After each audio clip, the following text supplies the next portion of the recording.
Welcome, I'm J Generals, Weekend Warriors, and Saturday Soldiers alike. This is Ostentatiousness, and welcome back to Kerbal Space Program. Now before we begin, I'd like to say I'm making one slight and final modification to my recording plans, and that is, I'm taking away the second Kerbal Space Program a week. I feel that this isn't really a city. This isn't really a... I keep wanting to say session. This isn't really the kind of game that you want to... Well, that you can rush. You know, if you just ration it a little bit, it's more interesting. So what I'm going to replace it with is one video a week of War Thunder. Because I totally haven't played that in a while. Anyway, when last we left off, we put shit in space. And in EVA reports flying high and in space high. But actually we've got something far more important last time. Something's going to let us science hard. The Science Junior. The SC-9001 is a cutting-edge, self-contained laboratory. Have you ever wondered what happens to something in zero-G? Or have you ever pondered the truly meaningful questions, such as, what would happen if I exposed this to rigors of solar radiation and unforgiving vacuum? Comes with complimentary notepad, recommended for ages 4 to 8. Small parts inside make it not suitable for small children. Yeah, so this is the other major science thing, and then we have this something I really don't like using in these comms panels, because you will have noticed, I'll just go back to the space building to show you this, guys.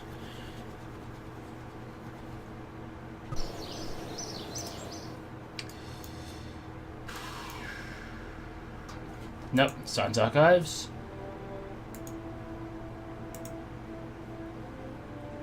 Okay, I can't show you this, but what it ends up telling you is...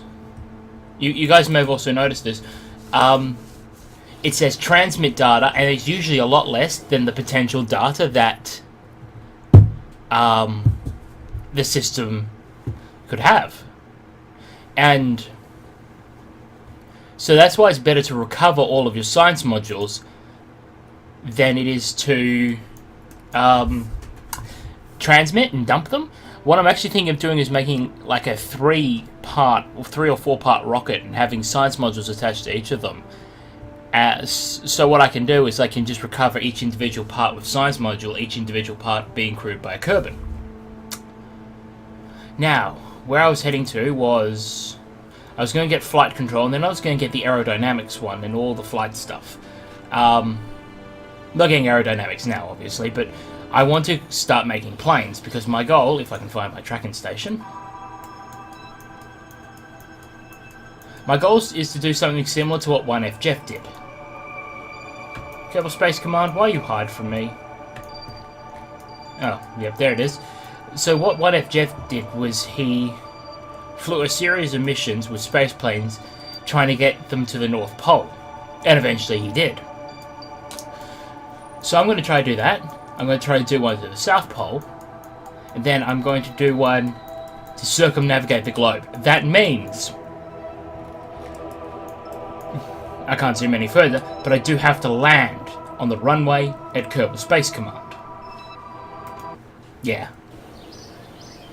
Now, there's something I do want to check out first. Yeah, I can hire more Kerbals.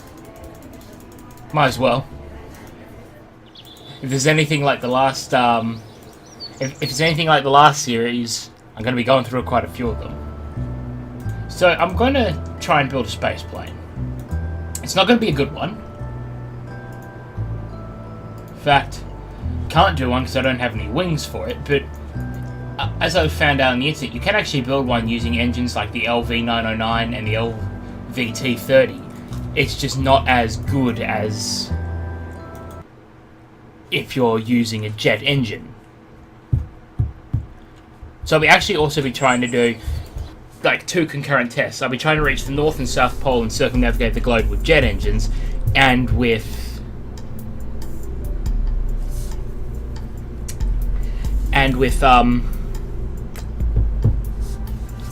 rocket engines. But today, we have a exciting mission. Very exciting. Now this is just going to be the trial run, so this isn't actually going to require any science modules. It's just got to be me trying to figure out if I can do it and what modifications I will need to make to the rocket. So, without further ado, I'll cut the video here, and I'll be back when I got the rocket, and I'll also explain to you what I'm going to do. And welcome back. Now, as the name suggests, this rocket is going to be my attempt to get to the Moon. This is without any science modules. This is not doing any scientific test whatsoever. This is just going to be me trying to figure out if I can... Avalanche shows. Yeah, if I can get to the Moon. If I can land on the Moon. And if I can get back. Forgot I had landing struts. Now... Sorry, I was just eating some M&Ms. Now I know I'm adding a shit ton of batteries to this. 100 electric charge compared to... Where is it? Well, it's not telling us, but it has electric charge in there somewhere. Because as this is the culmination of everything I've learned. Every experiment I've done... Well, not every experiment I've done. Every experiment I've done it's pretty much just whoring out my space program for money. This is more a culmination of... Holy crap, this thing's standing. Everything I've learned. At 50,000 meters, you can cut back to 2/3 throttle and still get going pretty well. That I need the extra battery charge in this variant. 6 extra batteries gives me 7 times what I started off with. And so on, so forth. Because this is where we're going today. The Moon. Now... Their planet... Well, their planet is slightly different to ours. Well, at least their Moon is. Because...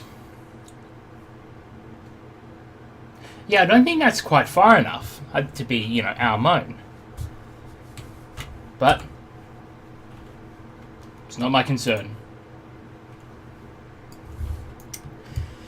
So, you also noted, I've added a second set of boosters, so that when these ones disengage, these ones fire up. I've added landing struts. I do want to try and land this.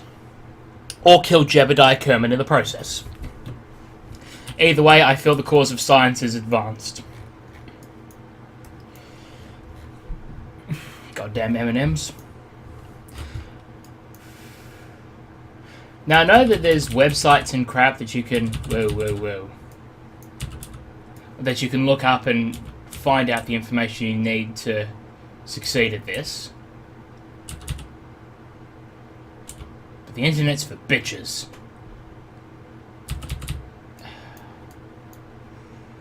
See, I want it to be near where I'll go up, so it'll be near my apoapsis. But if it's near my periapsis, you know what? Let's just try it as is and work on the finer points later.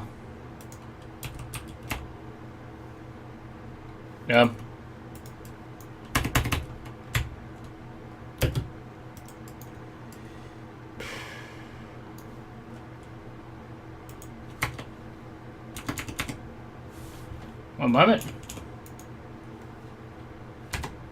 Have I paused the game? Oh no, I was just in time warp. So for whatever reason I couldn't take off. Whatever.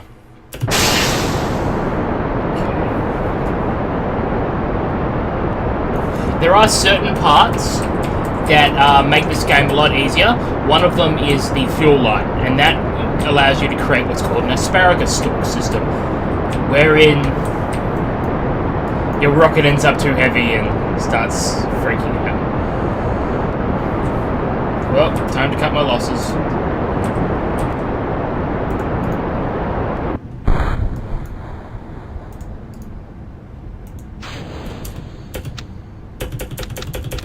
like I said, time to cut my losses. So get rid of those second sets of solid boosters. I think that's what screwed me. So what you can do with this asparagus stalk system with these fuel lines is set up 6 engines in your main engine. Designate 2 engines as your end ones. Complete with fuel tanks, by the way. And you set them to feed into the next one. And you set those to feed into the next one. And you set those last 2 to feed into the main one. And what it does is it depletes... So let me... That was so much fuel that just exploded. What it ends up doing is... It allows you to... jettison those first 2, then the second 2, and then the third 2. But you deplete the fuel from those first tanks, and then the second tanks, and the third tanks, before touching your main fuel supply. Well, we got to 200 meters before that exploded. Good job, everyone. Hooray for fucking science. Oh, hey, parts of the, parts of the landing system survived.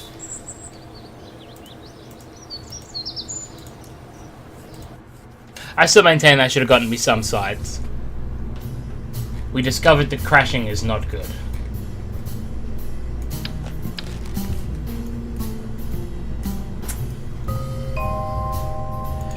Only cause I can think of this is that it's, for whatever reason, unbalanced. In which case, it just needs more fucking engines. I'm too enthusiastic for 10 in the morning on what is effectively my Saturday. If it doesn't work this time, we'll try it a few more times. And I'll get back to you guys on that. But again, this is not...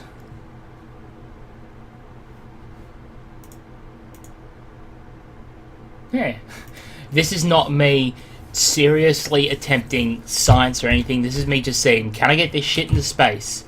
If I can I get it to the moon? If I can I land it on the moon? And can I take it back from the moon?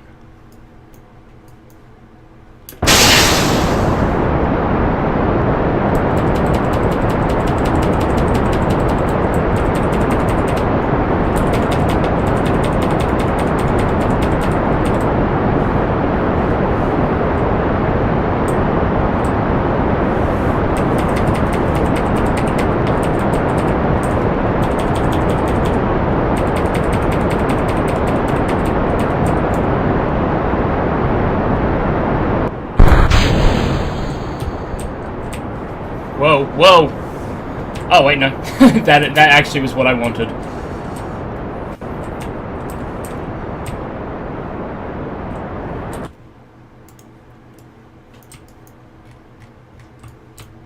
Okay. I spelt mun wrong. Because I is the genius.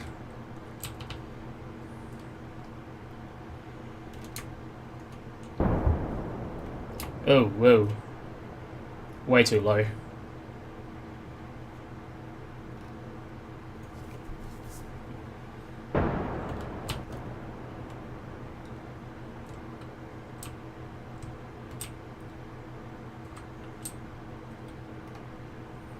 So it just occurs to me that I'm still recording, so I'll cut this part out.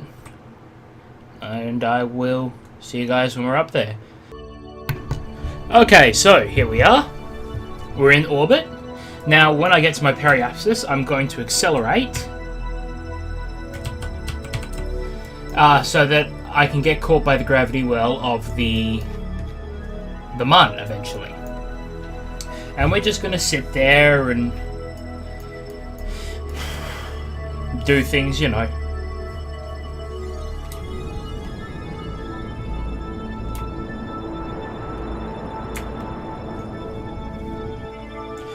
Whoops.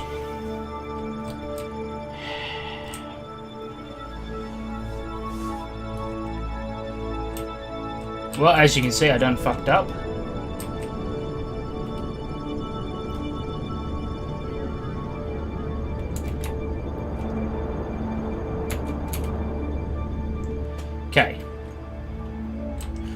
do it better this time.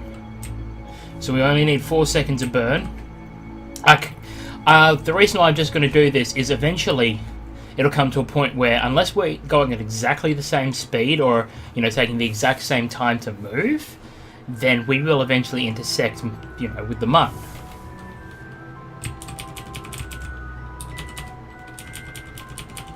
So just got to accelerate a little bit.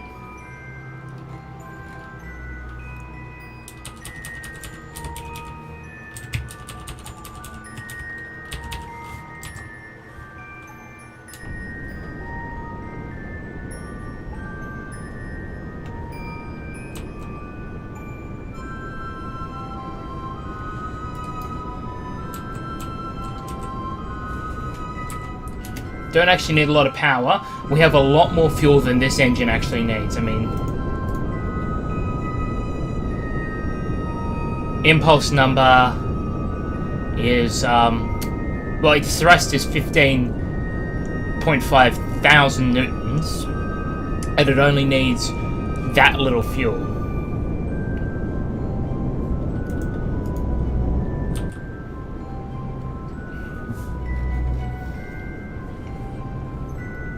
God, I hope I'm going to have enough to get back.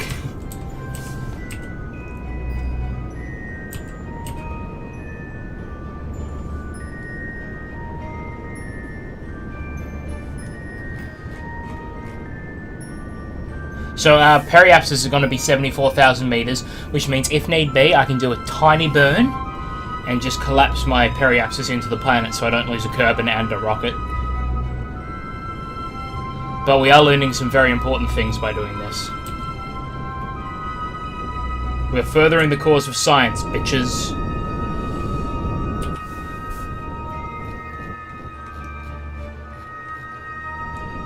And then there's some some asteroids. Might go and grab one, when I actually manage to do things.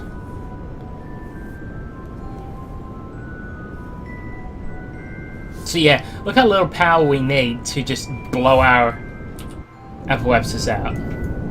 This tiny little burn. And this is what I like about these really small rockets, is you don't need a lot of thrust, you don't need a lot of fuel, and they're really maneuverable in space.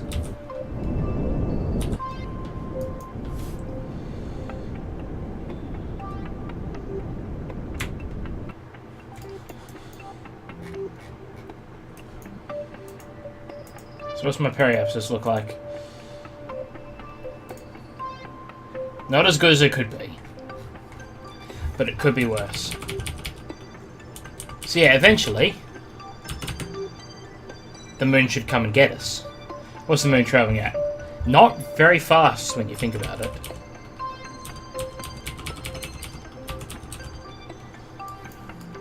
So I'm going to cut this out and see you guys when we get back.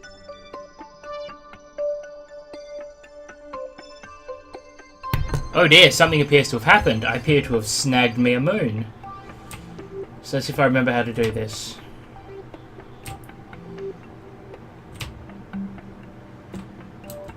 Projected periapsis. Yeah, so it's going to slingshot me in a new orbit. Can't do this too fast.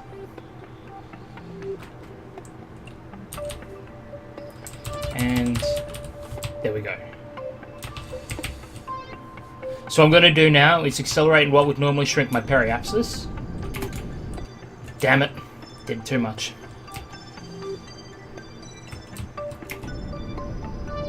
See, like I said, you get to a point where eventually the moon grabs you.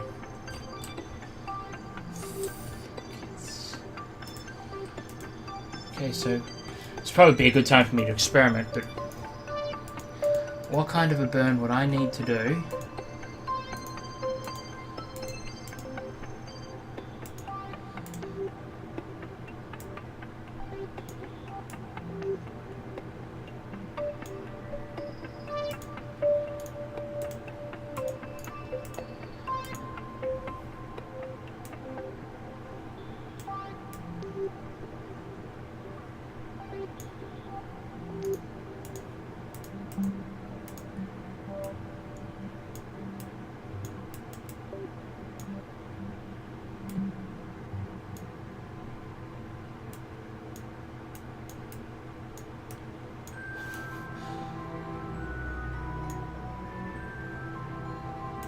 So if I do that, I'm just going to get slingshotted off into space.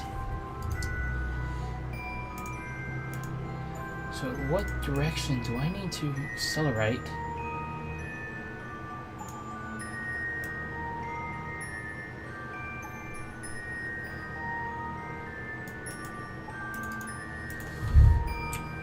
I assumed it was towards the periapsis, but yeah, it just takes me out of it.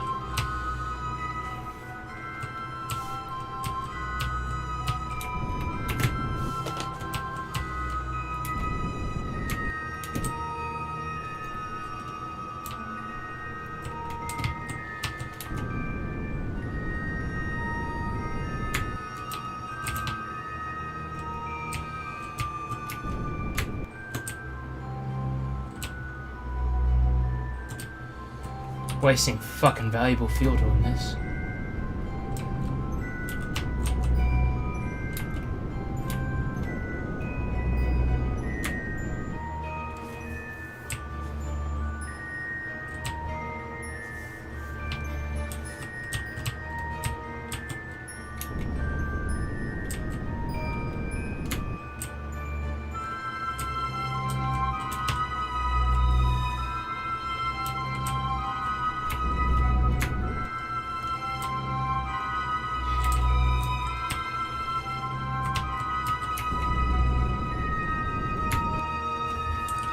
So my rocket design works. We know this much. I can get up there. It's just I am being decidedly retarded and I can't fucking remember how to get up there.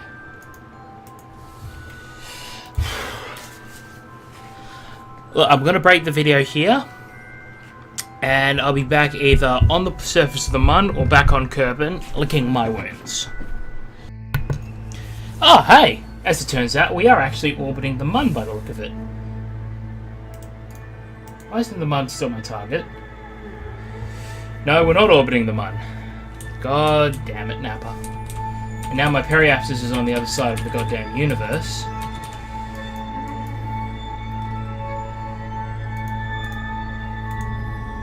Okay. So what kind of acceleration would we need to do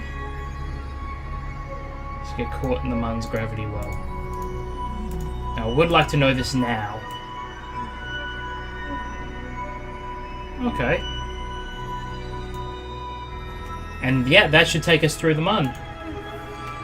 Damn it, brain. Stop being retarded. As you can see, though, our interaction with the Mun slowed us down enormously.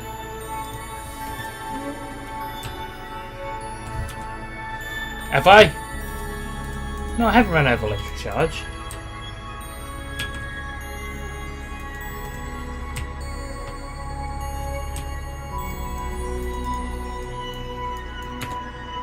Ah, it's because I got no target.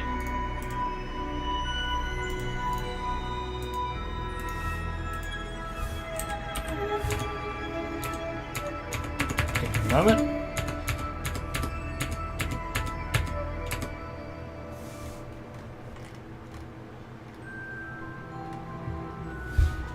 Yes, if I don't actually touch the Mun, I hope you guys do appreciate. That's where I'm going.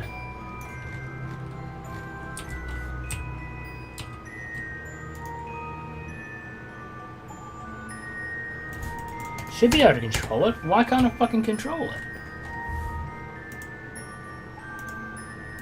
Yeah, I can turn the landing gear on.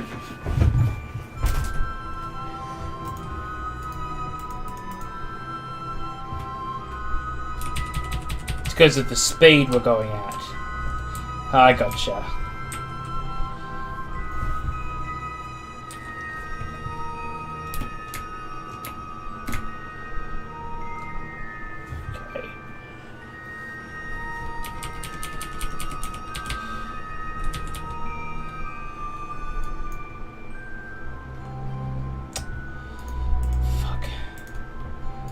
Well, I believe it now might be time for me to cut my losses.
Well,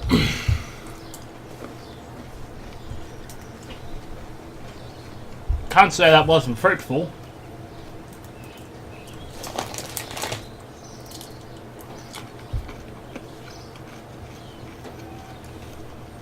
But at the same time, that was a complete and total fucking failure.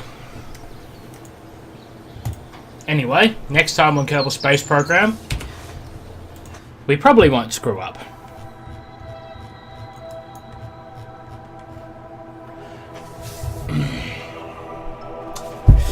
Anyway guys, like, favourite, subscribe. Thanks for watching, and remember, stay crunchy and milk.